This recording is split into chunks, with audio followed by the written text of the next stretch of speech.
नमस्कार दोस्तों, मैं विनय ज्योतिषी आप सभी का अपने चैनल में बहुत बहुत स्वागत करता हूं। आशा करता हूं आप सब स्वस्थ होंगे, सुरक्षित होंगे। दोस्तों, हम आज बात करेंगे मिथुन लग्न के राशिफल की और महीना होगा सितंबर।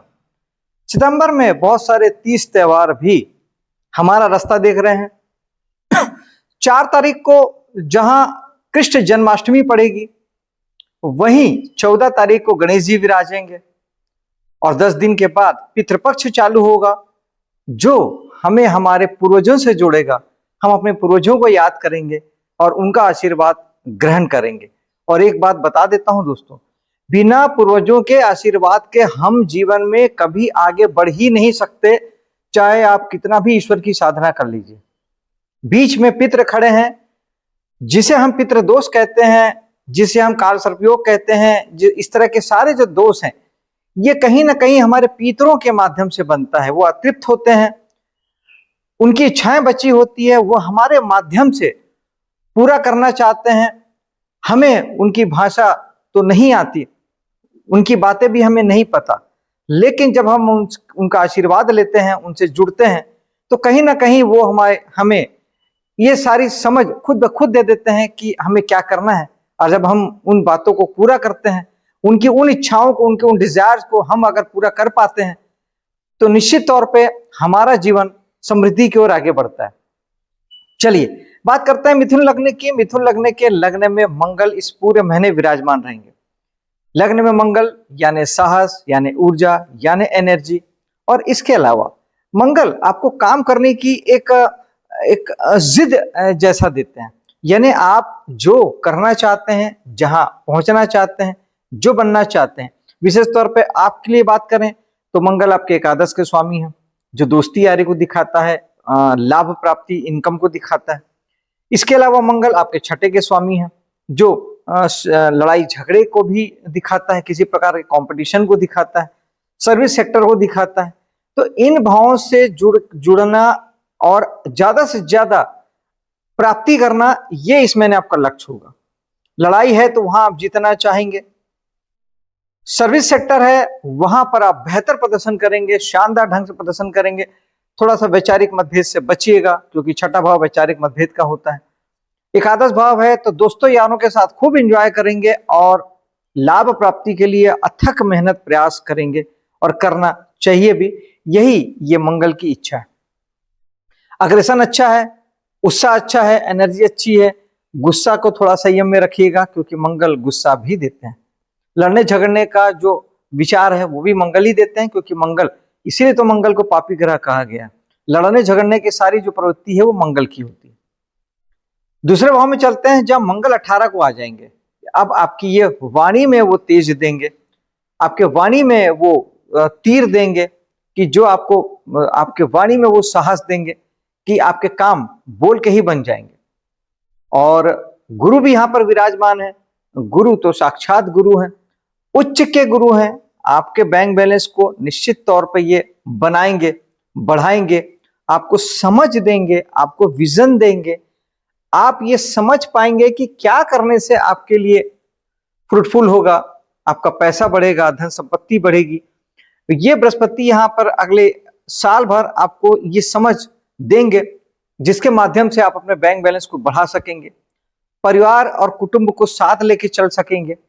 परिवार में भी अच्छी फीलिंग आपको आएगी। कुटुंब परिवार के साथ मिलके बढ़ना भी आपके लिए इस समय में अच्छा होगा। तीसरे भाव में चलते हैं, जहां पे सूर्य है। सूर्य यहां 16 तारीख तक रहेंगे। सूर्य स्वग्रही है, यानी आपके पराक्रम को 4 चांदे लगा रहे हैं। तीसरा भाव हमारे साहस और पराक्रम का होता है। सूर्य यहां पर आपके स्वाभिमान को बढ़ाएंगे।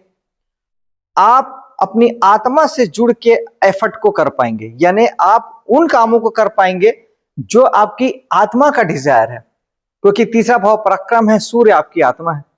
इसके अलावा सरकारी कामकाज इस समय में बन पाएंगे, आप बेहतर ढंग से उसे पूरा कर पाएंगे। इवन सरकारी अधिकारियों का भी सहयोग आपको इस समय में आपके पराक्रम में मिल पाएगा, क्योंकि स्वग्रही सूर्य है। निश्चित तौर पर समर्थन मिलेगा, पिता का समर्थन आपके पराक्रम को मिलेगा, यानी आप जो एफर्ट लगाएंगे उसमें इनका भी साथ होगा। केतु यहां पर विराजमान है, केतु जरूर थोड़ा सा, अगर आप केतु को नहीं समझ पाते हैं तो गड़बड़ होता है। जिस भाव में केतु है वहां के लिए विरक्ति रखना है। विरक्ति रखने का अर्थ क्या है? आपको अपने कामों को नहीं छोड़ना है, केतु तो है ही पैर। अपने काम को बेस्ट से बेस्ट अपने कर्म को करना है, परिणाम के पीछे नहीं जाना है, बस इतना ध्यान रखिएगा, तो कहीं कहीं कोई दिक्कत नहीं आएगी। और मेडिटेशन जरूर कीजिए। मेडिटेशन ऑलवेज हर इंसान को करना चाहिए। आपके राहु केतु बैलेंस रहेंगे, बाकी के 7 ग्रह बैलेंस रहेंगे, सातों चक्र बैलेंस रहेंगे, और आपका जीवन सुपर सफलता की ओर भी बढ़ेगा और बैलेंस के साथ में बढ़ेगा। सुख दुख आप दोनों बैलेंस करके चल पाएंगे। मेडिटेशन जरूर करिएगा। चौथे भाव में चलते हैं, जहां पर बुध सर्वप्रथम 7 तारीख से लेके 22 तारीख तक रहेंगे। बुध जो है वो आपको यहाँ पर एक तो बुध वाणी के कारक है। चौथा भाव हमारे मन का होता है, स्वग्रही बुध है। मन इस समय में आपका स्ट्रांग होगा, वाणी कौशल आपको प्राप्त होगी। हालांकि वाणी का भाव चौथा नहीं है, लेकिन चूंकि बुध है, स्वग्रही है, और मन से पहले कोई भी बात हमारे मन में आती है, फिर वो हमारे वाणी में आती है या हमारे व्यवहार में आती है, तो कहीं ना कहीं बुध उसमें बल प्रदान करेंगे।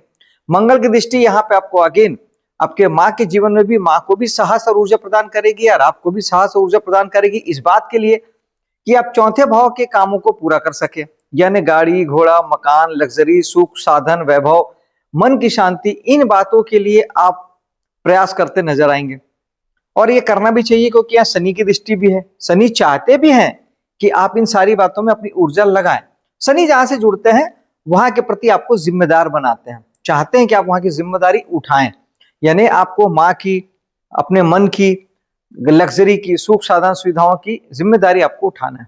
जो लोग यहाँ के काम करते हैं, बिल्डर हैं या घर से संबंधित कोई काम करते हैं, वास्तु सलाहकार हैं, इंजीनियर हैं, किसी भी प्रकार से घरेलू चीजों से संबंधित अनाज का व्यापार करते हैं, घर के मन को लेके कोई काम करते हैं, मनोवैज्ञानिक हैं, मनोचिकित्सक हैं, तो उन सारे लोगों को जहां एक और बुध बेहतर समझ देंगे, बुद्धि देंगे, मंगल साहस, ऊर्जा, एनर्जी देंगे, शनि चाहे हार्डवर्क देंगे, और शनि चाहेंगे कि आप हार्डवर्क करें। पंचम भाव में चलते हैं, जहां शुक्र, यहां पर भी शुक्र स्वग्रही है, यह भी भाव आपका बलवान है। इस समय आपके लिए कला जगत में काम करने वाले लोग अच्छा कर पाएंगे। प्रेम प्रसंग के लिए भी समय अच्छा है और आप उसमें आगे बढ़ सकेंगे। जो लोग शिक्षा से जुड़े हैं उनके लिए भी अच्छा है, जो वो लोग ज्यादा प्रबल ढंग से अपने ज्ञान को अर्जित कर पाएंगे। विशेष तौर पे जो लोग कला से संबंधित कुछ ज्ञान लेना चाहते हैं, नृत्य का, गीत का, संगीत का, चित्रकारी का, पेंटिंग का, उसके लिए ये बहुत अच्छा समय है, आप बेहतर कर पाएंगे। छठे भाव में चलते हैं, जो यूं तो सर्विस सेक्टर है, अगर आप नौकरी करते हैं या सेवा देते हैं, सेवा के वजह में पैसा लेते हैं, जैसे एक इंजीनियर है, डॉक्टर है, वकील है, कंसल्टेंसी देता है और अपना पैसा लेता है। सामान नहीं बेचते, ट्रेडिंग नहीं करते, सेवा कार्य से जुड़े हैं, जैसे जोमेटो है, ओला है, उबर है, तो ऐसे जब सेवाएं देते हैं तो आप छठे भाव से जुड़ जाते हैं। तो छठे भाव में बृहस्पति की दृष्टि सेवा व्यवसाय वालों के लिए बहुत अच्छा है। जिनके पास नौकरी नहीं है उन्हें नौकरी मिल जाएगी, आप नौकरी में बेहतर प्रदर्शन करेंगे, बॉस आपसे खुश रहेंगे, और इस समय में नौकरी में आपको लगातार प्रोग्रेस भी मिलेगा, तरक्की मिलेगी, और आप लगातार बेहतर प्रदर्शन कर पाएंगे। ये भाव ऋण, रोग और शत्रु का भी है, यानी बीमारी का, कर्ज का और लड़ाई झगड़े का। बृहस्पति अगर आप इन फील्डों में जाएंगे, अगर आप सर्विस सेक्टर में नहीं है तो ये फील्ड आपको प्रभावित करेगा, ऋण, रोग और शत्रु का। अगर आप इन फील्डों में जाएंगे तो ये बढ़ेगा, क्योंकि बृहस्पति चीजों को बढ़ाते हैं। आप लड़ाई झगड़ा करेंगे तो लड़ाई झगड़े को बढ़ा देंगे, कर्ज लेंगे तो कर्ज को बढ़ा देंगे, बीमारी को होल्ड करेंगे तो बीमारी को बढ़ाएंगे। इसलिए कर्जे से दूर रहिए, लड़ाई झगड़े से दूर रहिए, और बीमारी थोड़ी सी भी होती है तो उसको जाकर ट्रीट कराइए, उसे होल्ड मत कीजिए, वरना बृहस्पति उसे बढ़ाएंगे। इसीलिए, और बृहस्पति के लिए जितना धार्मिक हो सके, जितना पूजा पाठ कर सके, यज्ञ हवन मंत्र जाप कर सके, तो ये बेहतर ढंग से बृहस्पति को स्थापित करते हैं। सप्तम भाव में शनि मंगल की दृष्टि है। शनि मंगल की दृष्टि यानी जहां शनि एक और चाहते हैं कि आप जीवन साथी के प्रति जिम्मेदार बने, व्यापार करते हैं तो व्यापार के प्रति ज्यादा जिम्मेदारी उठाएं, जिम्मेदार बने, वहीं मंगल भी यहाँ पर देख रहे हैं, दृष्टि डाल रहे हैं लग्न से, तो ये आपके जीवन साथी को थोड़ा सा अग्रेसन देंगे, उनको भी साहस, ऊर्जा, एनर्जी उनका भी बढ़ेगा। और निश्चित तौर पे वर्क प्लेस पर आप ज्यादा बेहतर ढंग से काम कर पाएंगे अगर व्यापार से जुड़े हैं तो। जीवन साथी भी आपके अभी समय में काफी एनर्जेटिक हो जाएगा और काफी उत्साह से भरा हुआ होगा।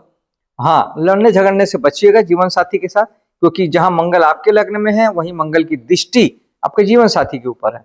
तो दोनों ही उत्साह एनर्जी से भरपूर हैं, दोनों ही मंगल के अग्रेसन से भरपूर हैं, तो दोनों ही लड़ाई झगड़े की प्रवृत्ति से भरपूर हैं। इसीलिए कृपया करके जीवन साथी के साथ बिल्कुल पंगे ना लें, शांति से जीवन यापन करें। 8वें भाव में चलते हैं। 8वां भाव, अगर आप यहाँ के काम करते हैं, मैं हर महीने वही बात कहता हूं कि आप सीक्रेट रहस्य कुछ खोजने और ढूंढने जैसे चीजों से जुड़े हैं। 8वें भाव के काम अगर आप करते हैं, ज्योतिष, वास्तु, टैरो कार्ड, न्यूमरोलॉजी, चाहे इस तरीके के कोई काम करते हैं, चाहे वैज्ञानिक हैं, चाहे इंजीनियर हैं, चाहे आप CID, CBI, IB जैसे रहस्यपूर्ण कामों से हैं, जासूसी फर्मों से हैं, तो फिर यहाँ बृहस्पति आपके जीवन में खूब सारी तरक्की लेके आएंगे। मंगल की दृष्टि आपको साहस देगी, ऊर्जा देगी, एनर्जी देगी, और वो साहस भी देगी जो आपने अभी तक ना किया हो वो आप कर सके। लेकिन जब आप यहाँ के काम नहीं करेंगे तब यही दोनों ग्रह मिलकर आपके रुकावट, बाधा, परेशानी को बढ़ाएंगे। उस स्थिति में आपको चाहिए कि आप मंगल के लिए हनुमान साधना से जुड़े, और बृहस्पति के लिए जितना आप धार्मिक रहेंगे, जितना मंत्र जाप, पूजा पाठ, मंदिर आदि जाएंगे, उतना बृहस्पति सही रहेंगे। गुरु तत्व से जुड़ना बहुत अच्छा है, गुरु का आशीर्वाद लें। गुरु ने अगर कोई मंत्र दिया है तो उसका जाप जरूर करें। इस तरीके से आप, और 8वें भाव और 12वें भाव को स्पेशली ठीक करने के लिए, जो कि कुंडली के सबसे खराब भाव में गिना जाता है अगर आप वहां के काम नहीं करते हैं तब, तो उस स्थिति में आप जितना ज्यादा से ज्यादा ध्यान साधना करते हैं, योग प्राणायाम करते हैं, जितना आप ज्यादा से ज्यादा ये करेंगे उतना आपके जीवन में तकलीफ और कष्ट आपको बिल्कुल भी प्रभावित नहीं करेगा। मेरे शब्दों को ध्यान दीजिएगा, मैंने कहा प्रभावित नहीं करेगा। कंडीशन रहेगी, हालात रहेंगे, रुकावट, बाधा, परेशानियां भी आएगी, लेकिन आपको वो छू नहीं पाएगी, आप वहां से पाक साफ निकल जाएंगे। ये चमत्कार है ध्यान का, योग का, साधना का। ये कीजिए, जरूर कीजिए, और सफलता आपके कदम भी चूमेगी, ये भी निर्धारित है। भाग्य में चलते हैं, जहाँ राहु एक और आपको भविष्य की योजनाएं से जोड़ते हैं, टेक्नोलॉजी से जोड़ते हैं, भाग्य, भविष्य में आपका भाग्य बेहतर बने इस बात से जोड़ते हैं, विदेशों से जोड़ते हैं, हायर एजुकेशन से जोड़ते हैं, उच्च शिक्षा का भाव हमारा 9 है। धर्म में ऑर्थोडॉक्स से जोड़ते हैं, यानी आप दूसरे धर्मों के प्रति आकर्षित हो, ऐसा भी आपके साथ हो सकता है। वहीं यहाँ पर सूर्य की दृष्टि भी पड़ेगी 16 तारीख तक, जो निश्चित तौर पे आपको धर्म के मामले में आपको ज्यादा गहराई पे लेके जाएगी। सूर्य की दृष्टि है, ये पिता को भी बल देगी, पिता भी जीवन में कुछ ऐसा करेंगे, कुछ बेहतर होगा कि उनके जीवन में नेम फेम जैसी बातें आ सकती है, उनका भी उन्हें कुछ पुरस्कार मिल सकता है, कुछ सम्मान मिल सकता है। और भाग्य को बनाने के लिए आपको दूरदृष्टि के साथ में आगे बढ़ना, ऐसा राहु सुनिश्चित करते हैं। शनि दशम में जहां एक और आपको कर्मठ बनाते हैं और चाहते हैं कि आप कर्मठ बने, वहीं बृहस्पति की दृष्टि, नवम दृष्टि और बुध की दृष्टि आपको कार्य क्षेत्र में ज्यादा व्यवहार कुशल बनाती है, ज्यादा विजन देते हैं बृहस्पति, और सुपर सफलता की आपको आशीर्वाद देते हैं।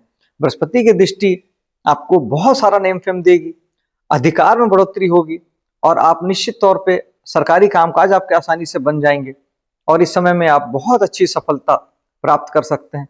ये समय है कि आपको चाहिए कि आप अपने जीवन के जो महत्वाकांक्षी प्रोजेक्ट हैं, जो बड़े काम हैं, जो जीवन के जो बड़े लक्ष्य हैं, उनको जरूर साधें। ये लंबा समय है बृहस्पति की दृष्टि का और शनि के यहाँ होने का, जो आपको सुपर सफलता से जोड़ता है। एकादश भाव में शुक्र की दृष्टि, जहां आपको एक और समाज से, सोसाइटी से, दोस्तों यारों से आपको जोड़ती है और ज्यादा उनके साथ प्रेमपूर्ण बनाती है, ज्यादा उनके साथ आप घूमेंगे फिरेंगे, आप एंजॉय करेंगे। वहीं आपको कहीं ना कहीं आपको इनकम में बढ़ोतरी के लिए भी आपको ज्ञान प्रदान करती है। शुक्र भी बृहस्पति की तरीके से ज्ञान ही के कारक हैं। बस अंतर ये था कि वो राक्षसों के गुरु थे, तो कहीं ना कहीं ये शुक्र वो वाली शिक्षा देते हैं कि कैसे भी करके मुझे सफलता चाहिए। तो वो इस महीने आपके साथ रहेगा कि आप इन पकाने, पैसा कमाना है तो पैसा कमाना है, वो कहां से आएगा, कैसे आएगा, ये समझ के साथ आप पैसा कमा लेंगे। और 12वें भाव में चलते हैं जहां पे शनि की दृष्टि, तीसरी दृष्टि दशम भाव से। शनि चाहते हैं कि अब आप 12वें भाव के प्रति जिम्मेदार बने, या अपने खर्चों को लेके, अपने इन्वेस्टमेंट को लेके आप अवेयर हो, जागरूक हो। इन्वेस्टमेंट लगातार कुछ ना कुछ करते रहें, खर्चों को लेके अवेयर रहें, खर्च को लेके सेहत पे जरूर ध्यान दें, खर्च के प्रति जिम्मेदार बने। यानी खर्च नहीं करना है ऐसा नहीं है, खर्च करना है, उसके लिए आप इंतजाम करिए पैसों का और खर्च कीजिए। खर्चों के प्रति अवेयरनेस ये शनि चाहते हैं, तो ये कीजिए, तो ये आपको एक बेहतर जीवन स्तर की ओर आपको ले जाता है। दोस्तों, ये था मिथुन लग्न का सितंबर महीने का राशिफल। मिलता हूं आपसे अगली वीडियो में, तब तक के लिए जय हिंद, जय माता दी।